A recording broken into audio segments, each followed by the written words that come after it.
नमस्कार, उत्तराखंड के हमारे खास बुलेटिन में आपका बहुत बहुत स्वागत है। मैं हूं आपके साथ दीपिका ओझा। चलिए शुरुआत करते हैं खबरों की। कर्नाटक चुनाव के परिणामों को देखते हुए एक तरफ मोदी सरकार में मायूसी है, वहीं दूसरी ओर देश भर में कांग्रेसी जश्न में डूबे हुए हैं। देश भर में जगह जगह जश्न की तस्वीरें सामने आ रही हैं, तो दूसरी ओर उत्तराखंड के काशीपुर से स्टार प्रचारक के रूप में कर्नाटक चुनाव लड़ने पहुंची वरिष्ठ कांग्रेस नेता और कर्नाटक विधानसभा में मैसूर लोकसभा क्षेत्र की ऑब्जर्वर अलका पाल बधाई देने की उनको भीड़ उमड़ गई। बता दें कि काशीपुर से स्टार प्रचारक के रूप में कांग्रेस नेता अलका पाल को कर्नाटक चुनाव के लिए बुलाया गया था। कर्नाटक चुनाव जीतने के बाद अलका पाल और स्थानीय लोगों ने एक दूसरे का मिठाई खिलाकर मुंह मीठा कराया और आगामी लोकसभा चुनाव को जीतने के लिए अलका पाल को ऐसे ही मेहनत करने का आशीर्वाद दिया।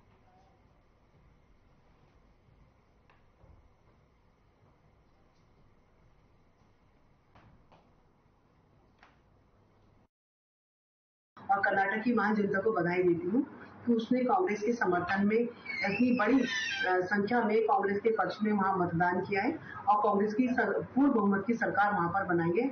इसके लिए कर्नाटक की जनता बधाई की पात्र है। और जबकि भाजपा ने वहां भाजपा की जो 3 साल का कार्यकाल अगर आप देखेंगे तो भाजपा ने वहां जनहित के काम न करके केवल जातिवाद को बढ़ावा देने का काम किया और धर्म के नाम पे भाई को भाई से लड़ाने का काम किया। लेकिन आज जनता की समझ में आ चुका है कि कांग्रेस पार्टी की जो विचारधारा है, कांग्रेस पार्टी हमेशा सभी वर्गों का, सभी धर्मों का सम्मान करती है। कांग्रेस की जीत से हमारे अंदर बहुत मनोबल बढ़ा है और मैं बहुत प्रसन्न हूँ। दिल से मुझे बहुत खुशी है और मैं इसके लिए सभी को बहुत बधाई देना चाहती हूँ, शुभकामनाएं देना चाहती हूँ। और ये एक जीत है हमारी, बजरंगबली का हमें आशीर्वाद है जो हमें पूर्ण रूप से आज प्राप्त हुआ है। जो हमारी कर्नाटक की प्रचंड जीत है, यही संकेत है 2000 चुनाव का, आगामी चुनाव का, कि हमारी जीत पक्की है। हम जीत का परचम इस बार लहरा के ही रहेंगे।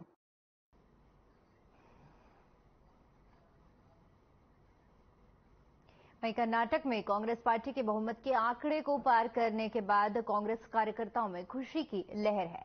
अल्मोड़ा में कांग्रेसियों ने आतिशबाजी और मिष्टान वितरण कर खुशी का इजहार किया। इस मौके पर जिलाध्यक्ष भूपेंद्र भोज ने कहा कि कर्नाटक में प्रधानमंत्री और बीजेपी असल मुद्दों से लोगों का ध्यान भटकाने की कोशिश की, लेकिन कर्नाटक की जनता ने बीजेपी को नकार दिया और अपने मताधिकार से बीजेपी को इसका मुंहतोड़ जवाब दिया।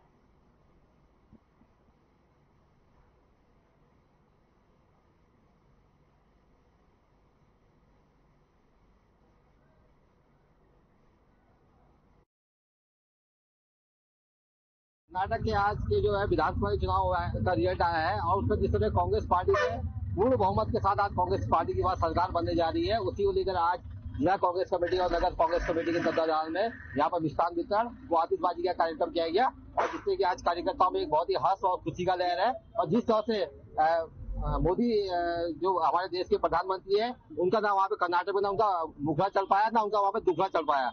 जिस तरह से वहाँ पर बेरोजगारी मुद्दा था, महंगाई मुद्दा था और जो मुद्दे वहां पर थे, उन मुद्दों को उन्होंने ध्यान भटकाने की कोशिश करी। धर्म के नाम पे, जातिवाद के नाम पे, बजरंगबली के नाम पे कर्नाटक के चुनाव को जो है उन्होंने दिशा भ्रमित करने का काम करने की जो कोशिश करी थी, कर्नाटक की जनता ने उसका मुंहतोड़ जवाब देकर आज कांग्रेस सरकार बनाने का काम किया है, जिसके लिए आज पूरे जो देश भर की जो कांग्रेसी है और बहुत ही हर्ष और उल्लास के साथ आज जो है अपनी सरकार बनने में खुशी मना रहे हैं। वहीं कर्नाटक विधानसभा चुनाव में कांग्रेस को बहुमत मिलने के बाद देश भर के कांग्रेस कार्यकर्ताओं में उत्साह है। हरिद्वार के बहादुराबाद में कांग्रेस के समर्थन में कांग्रेस कार्यकर्ताओं ने ढोल नगाड़े बजाकर अपनी खुशी का इजहार किया। इस मौके पर हरिद्वार पहुंचे पूर्व कैबिनेट मंत्री हरक सिंह रावत ने कहा कि कर्नाटक में कांग्रेस की जीत से देश के हर राज्य के लोगों को नई ऊर्जा मिली है। अभी तो कांग्रेस ने कर्नाटक में जीत की शुरुआत हुई है। आने वाले विधानसभा और लोकसभा में उत्तराखंड समेत देश के हर राज्य में कांग्रेस की जीत दर्ज होगी। उन्होंने कार्यकर्ताओं के साथ कर्नाटक की जीत पर पटाखे फोड़कर आतिशबाजी भी की।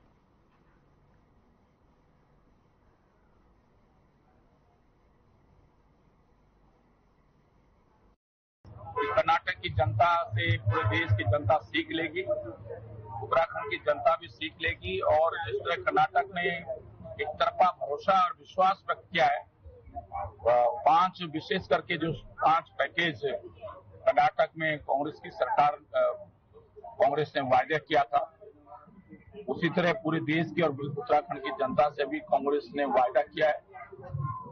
चाहे गैस का सिलेंडर कम दामों पे देने का हो, तमाम जो वायदे किए, अगर उत्तराखंड में कांग्रेस को विजय मिलेगी, उत्तराखंड में कांग्रेस के सांसद जीतेंगे, दिल्ली में कांग्रेस की सरकार बनेगी, तो निश्चित रूप से उत्तराखंड से जो वायदा उत्तराखंड के लोगों से भी कांग्रेस पार्टी पार्लियामेंट चुनाव में करेगी, नेशनल मैनिफेस्टो में करेगी, उसका फायदा उत्तराखंड को मिलेगा।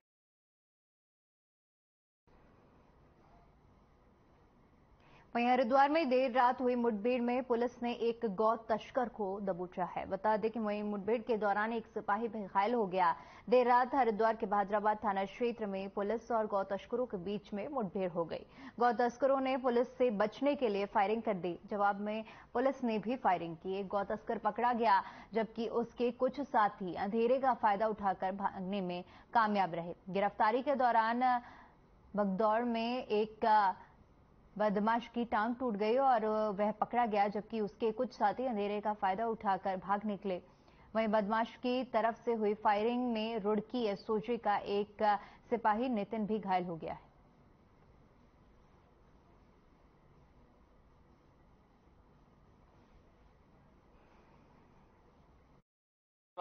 कुछ आपराधिक वारदात के लिए कुछ बदमाश आ सकते हैं। इस पर हमारी एसओजी की टीम लगी हुई थी पहले से गोपनीय सूचना संकलन में, और आज कोर कॉलेज के पास हमारी 3 बदमाश थे जिनकी सूचना प्राप्त हुई थी। थाना बहादुराबाद एसओजी की टीम वहां पहुंची वहां पर, और जब उनको पकड़ने का प्रयास किया गया तो उनके द्वारा फायरिंग की गई, जिसमें एक बदमाश के तो गोली लगी पुलिस की तरफ से। एक हमारा एसओजी का कांस्टेबल है वो इंजर्ड हुआ है, उसको अभी हॉस्पिटल में देखा गया है। नॉर्मल अभी चीजें लग रही है यहाँ पर, पूछा गया डॉक्टर से। साथ ही साथ इसमें 2 अन्य लोग थे जिसपे जो फरार हुए मौके से, जिसकी कॉम्बिंग चल रही है।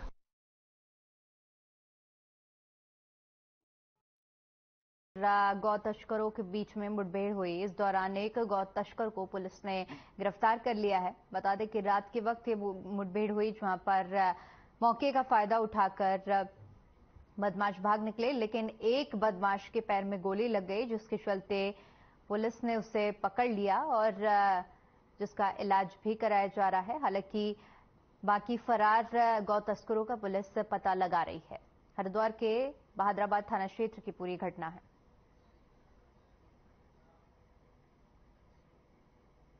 वहीं टिहरी में यात्रियों से भरी बस पलटने का मामला सामने आया है। दरअसल चौकी 82 द्वारा एसडीआरएफ को सूचित किया गया था कि कोडियाला मार्ग पर एक बस पलट गई, जिसमें रेस्क्यू के लिए एसडीआरएफ टीम की आवश्यकता है। जिसके बाद सूचना मिलते ही एसडीआरएफ टीम मौके पर पहुंची। बता दें कि उप निरीक्षक मनोज रावत के नेतृत्व में रेस्क्यू उपकरणों के साथ तत्काल घटनास्थल के लिए रवाना कर दिया गया। घटनास्थल पर पहुंचकर देखा गया कि एक बस दुर्घटनाग्रस्त होकर रास्ते में ही पलट गई है। बता दें कि ऋषिकेश की तरफ जा रही थी ये बस, जिसमें 28 लोग सवार थे। सभी सवारियों को सामान्य चोटें आई हैं, लेकिन एक गंभीर रूप से घायल है।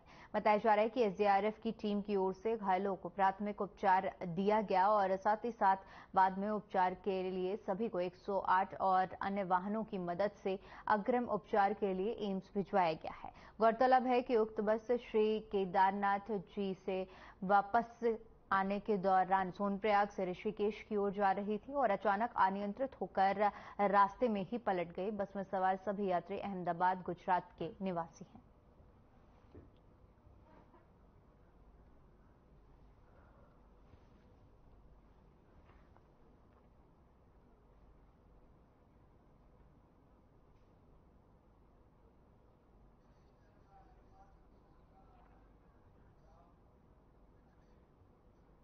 वहीं हरिद्वार में बड़ा उदासीन अखाड़ा के 3 बड़े संतों को पद से हटाने की कार्रवाई को महंत रघुमुनि ने गलत ठहराया। कनखल स्थित अखाड़ा में प्रेस कॉन्फ्रेंस करते हुए महंत रघुमुनि ने कहा कि पिछले 40 सालों से अखाड़े की सेवा कर रहे हैं। यूपी के बलरामपुर में 3 महंतों ने मीटिंग करके उन समेत कोठारी महंत दामोदर दास और महंत दर्शन दास को मनमानी करते हुए अखाड़े की संपत्तियों को खुर्द-बुर्द करने के आरोप लगाते हुए पद से हटा दिया है, जो कि पूरी तरह से नियमों के खिलाफ है। महंत रघु मुनि ने कहा कि मामले में अगला निर्णय अखाड़े के भीखमंडल को करना है। भीखमंडल के संत उनके साथ हैं और वो आगे जो भी फैसला करेंगे सभी संत उसे स्वीकार करेंगे।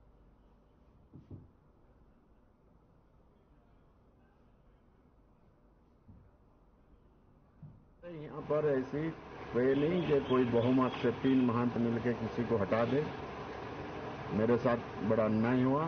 3 महंत मिलकर जो मेरे साथ किया, कुठारी दामोदर दास जी के साथ और हमारे सचिव के साथ, तो इन लोगों ने संविधान के खिलाफ किए हैं।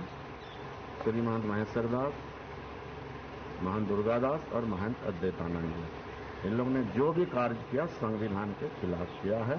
और मैं आप भेष भगवान जल्दी निर्णय करेंगे और मेरे साथ पूरा भेष है इस समय, इसलिए मैं कुछ ज्यादा नहीं कह रहा हूँ। कुठार पद के लिए मैंने अपने जो जिस पंगत का मैं हूँ, मैंने उनसे बात की, संतों से बात की और हमारे जो बड़ी गद्दी है कोटपत्ते के महाराज जी सेवादार जी, उनसे भी मैंने बात की। उन्होंने मुझे अभी आज्ञा दी है कि आप कुठार पद का चार्ज दे दो और जो इन लोगों की नीयत पता चल गई है, जो इन लोगों ने कृत्य किया है वो सही नहीं किया है, तो आप इन लोगों से दूर हो जाओ।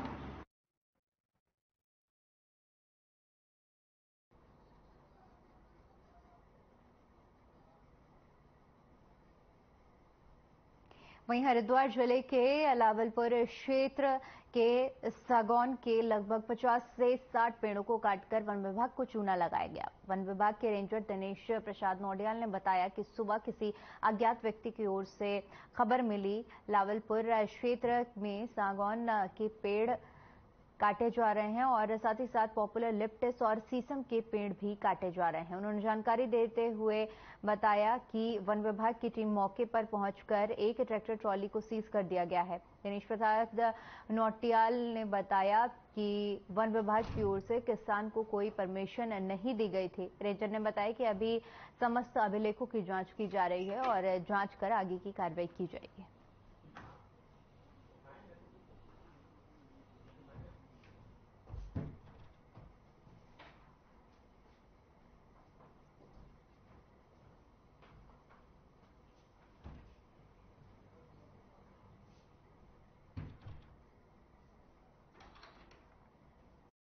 हाँ बिल्कुल, आज सुबह लगभग 9:45 के आसपास हमारे पास सूचना आई और ये अलावलपुर है, ये पथरी क्षेत्र में पड़ता है। यहाँ पे एक किसान ने अपने खेत में लगभग कुछ 50 से 60 पेड़ों की आई, जिसमें कि कुछ तो इसके यूकेलिप्टिस के हैं, कुछ उसमें पॉपुलर के हैं, कुछ उसमें शीशम के पेड़ हैं। हमारी तरफ से तुरंत टीम वहाँ भेज दी गई है। मौके पे हमने एक ट्रैक्टर ट्रॉली को सीज कर दिया गया है और समस्त प्रकार के अभिलेखों की वहाँ पे जाँच की जा रही है। किसी भी तरह की हमारी तरफ से कोई परमिशन उसको नहीं दी गई है। समस्त प्रकार जो है, अगर उनके द्वारा जितने भी इसमें अभिवहन किया गया है सब गलत तरीके से किया गया है और हमारी तरफ से उस पर बिल्कुल सख्त कार्रवाई की जाएगी। वहीं उत्तराखंड के पहाड़ी जिलों में 17 मई तक बारिश होगी। मौसम विभाग ने 17 मई तक चमोली, उत्तरकाशी, बागेश्वर, रुद्रप्रयाग और पिथौरागढ़ समेत अन्य जिलों में बारिश की संभावना जताते हुए येलो अलर्ट जारी किया है। वहीं मैदानी जिलों में मौसम शुष्क रहेगा और तापमान बढ़ने का अंदेशा जताया जा रहा है। मौसम विभाग के निदेशक डॉक्टर विक्रम सिंह ने बताया कि 14 से 16 तक पर्वतीय इलाकों में बारिश की संभावना है। वहीं 17 से 19 तक ऊंचाई वाले इलाकों में हल्की सी बारिश हो सकती है।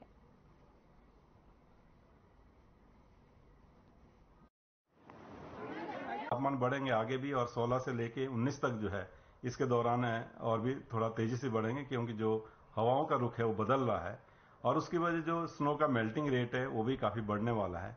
तो उसकी वजह से कहीं ना कहीं थोड़ी बहुत जो है, जो केदारनाथ जी के रूट्स हैं या इसी तरह आपके जो है गंगोत्री यमुनोत्री हैं और इवन पिथौरागढ़ डिस्ट्रिक्ट उसके हाई रिचेज में है, तो जो अंदर के डिस्ट्रिक्ट है उनके हाई रिचेज में जो एवलांच की जो थोड़ी बहुत संभावना है वो 17 से लेके 19 के बीच में वो बनती है। प्लस माइनस 1 डे और भी आप कर सकते हैं, प्लस 1 डे और भी कर सकते हैं।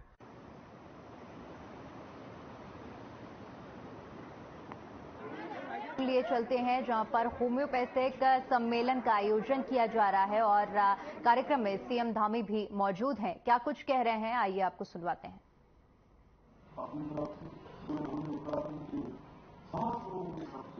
आपका हृदय से स्वागत एवं अभिनंदन भी करता हूँ। मंच पर उपस्थित हमारे आयुष सचिव और सचिव आयुष डॉक्टर पंकज कुमार पांडे जी, डॉक्टर रामजी सिंह जी, राष्ट्रीय अध्यक्ष HMKI, doctor JL Sharma ji, निदेशक होम्योपैथिक चिकित्सा सेवाएं, डॉक्टर नीतीश चंद्र दुबे जी, आज जिन्होंने इस पूरे कार्यक्रम का शानदार संयोजन किया और हम सभी लोगों को यहाँ पर एकत्र होने का अवसर प्रदान किया। मैं आज जिस सभागार में श्रद्धेय नित्यानंद जी का जो सभागार दून विश्वविद्यालय का, उसकी कुलपति प्रोफेसर सुरेखा डंगवाल जी, इनका एक परिचय तो ये है कि ये विश्वविद्यालय की कुलपति हैं और बहुत सारे काम, और एक काम जो उत्तराखंड की देवतुल्य जनता ने जिस काम के लिए हमें मैंडेट दिया, अपना मत दिया, समर्थन दिया, और इस आम चुनाव से पहले जो हमने उत्तराखंड की देवतुल्य जनता के सामने एक संकल्प रखा था कि नई सरकार गठित होगी तो हम उत्तराखंड के अंदर समान नागरिक संहिता को लागू करने के लिए कमेटी का गठन करेंगे और कमेटी की रिपोर्ट आने के बाद उसको लागू करेंगे। उस पर हम तेजी से काम कर रहे हैं और उसकी आप सम्मानित सदस्य भी हैं, उसके वहां पर लगातार काम कर रहे हैं। अभी उसका ड्राफ्ट हमारा बिल्कुल कंप्लीट होने की ओर अग्रसर है। 30 जून तक वो ड्राफ्ट हमारा तैयार हो जाएगा। तो इस नाते मैंने सोचा कि ये बड़ा महत्वपूर्ण है और दून विश्वविद्यालय का सभागार है और ये यहाँ की विश्वविद्यालय की कुलपति है। ये महत्वपूर्ण काम में आपका लगातार सहयोग प्राप्त हो रहा है, तो आप सबसे इनका परिचय भी इस दृष्टि से भी हो गया। तो यहाँ पर उपस्थित हमारे होम्योपैथी से जुड़े हुए सभी विद्वज्जन, स्वास्थ्य सेवाओं को देने वाले और स्वास्थ्य विभाग से लगातार जिनकी सेवाएं होती हैं, ऐसे उपस्थित सभी आए हुए हमारे मेहमान, सभी अतिथिगण, सभी प्रतिनिधिगण, मैं सबसे पहले तो आप सबका जो हमारे यहाँ पधारे हैं उन सभी को राष्ट्रीय होम्योपैथी सम्मेलन होम्योकॉन के आयोजन के इस अवसर पर आप सबको बहुत बधाई देता हूँ, बहुत शुभकामनाएं देता हूँ। मैं आज के इस अवसर पर होम्योपैथी के जन्मदाता सैमुअल क्रिश्चियन हैनिमन को भी उनको भी नमन करता हूँ, जिन्होंने होम्योपैथी के रूप में निश्चित रूप से एक ऐसी पद्धति को आगे बढ़ाने का काम किया। वैसे तो अश्विनी चौबे जी जो हम लोगों के गार्जियन हैं, उनके भाषण को सुनने के बाद हम सबको अच्छी तरह से पता होना चाहिए कि ये पद्धति कहाँ से शुरू हुई। उसमें कोई बहुत विस्तार से कहने की आवश्यकता नहीं है और निश्चित रूप से हम सबका आपने बहुत ही मार्गदर्शन किया और ये पद्धति हमारी जो पद्धति पुरातन नहीं है और नूतन भी नहीं है, ये पद्धति हमारी सनातन है। यानी कि ये उस समय भी थी, अब भी है और आगे भी चलती रहेगी। यानी कि जो नया भी नहीं है, जो पुराना भी नहीं है, जो हमेशा था, हमेशा है और हमेशा रहेगा, जो सनातन है, ऐसी पद्धति के बारे में निश्चित रूप से हम सबको यहाँ पर आपने अवगत कराया। भाइयों बहनों, दुनिया में जितने भी लोग हुए हैं, उन्होंने अपने जीवन में बहुत सारे संघर्षों का सामना किया है। जिन लोगों ने भी इस पद्धति को आगे बढ़ाया है, अगर हम उनके जीवन की बात करें तो उनके जीवन भी लगातार उतार चढ़ावों से भरे हुए थे, परंतु कभी भी उन्होंने इस कठिन काम को कभी भी कठिन नहीं माना और कठिनाई से, संघर्षों से, उसमें से जो आपने जो हमारे प्रधानमंत्री आदरणीय मोदी जी ने जो एक शब्द अभी जोड़ा है, जय जवान जय किसान जय विज्ञान के बाद जय अनुसंधान, उस अनुसंधान को लगातार खोजकर, अनुसंधान को लगातार शोधित करके, उसका शोधन करके, अनुसंधान करके हमारे सामने इस पद्धति को बहुत आसान बनाने का काम किया है। और जिन लोगों ने भी इस काम को किया है उनकी जिंदादिली का अनुमान इसी बात से लगाया जा सकता है कि उन्होंने कहा और उनके जाने के बाद उनके जो स्थान थे जहां पर उनका अंतिम संस्कार किया गया, वहां पर उन्होंने कहा कि वहां पर बोर्ड लगा हुआ था कि मैं व्यर्थ में नहीं किया, मैं व्यर्थ में नहीं किया था। यानी कि मैंने अपने जीवन में लगातार कुछ काम किया था और कुछ न कुछ मैं अपने पीछे छोड़कर गया हूं। और मैं इस अवसर पर सभी से यही कहना चाहूंगा कि ये जीवन हम सबको एक बार मिला है और जीवन को अगर मैं आश्चर्य कहूं तो कोई बड़ी बात नहीं कि हमारे जितने भी ग्रंथ हैं, भागवत हैं, पुराण हैं, सभी कहते हैं कि एक बार अगर मनुष्य का जीवन पूरा हो जाए तो उसके बाद ये जीवन कब मिलेगा, इसको कह पाना बहुत कठिन है। वैसे कहते हैं 84 लाख योनि के बाद, तो मतलब यही है 84 लाख योनियों, 84 लाख योनियों के बाद हमारा जब एक बार शरीर पूरा हो जाता है तो उसके बाद 84 लाख योनियों के बाद ही फिर से मनुष्य के जीवन में आने का अवसर मिलता है। तो कहीं न कहीं ये जीवन हमारा देखिए कितना बड़ा आश्चर्य है कि हमको मनुष्य के रूप में काम करने का अवसर मिला है।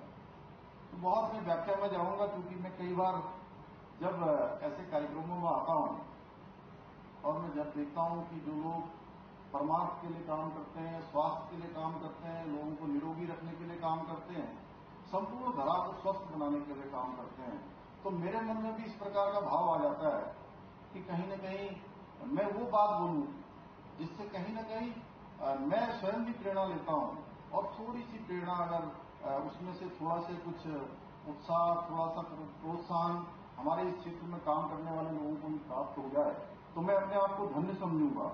तो इसलिए जीवन में हम कुछ ऐसा करें कि हमारे जाने के बाद भी कोई ये कहे, कोई यही कहे कि आप व्यर्थ नहीं किए, आपने भी इस जीवन में आकर बहुत सारा काम किया था।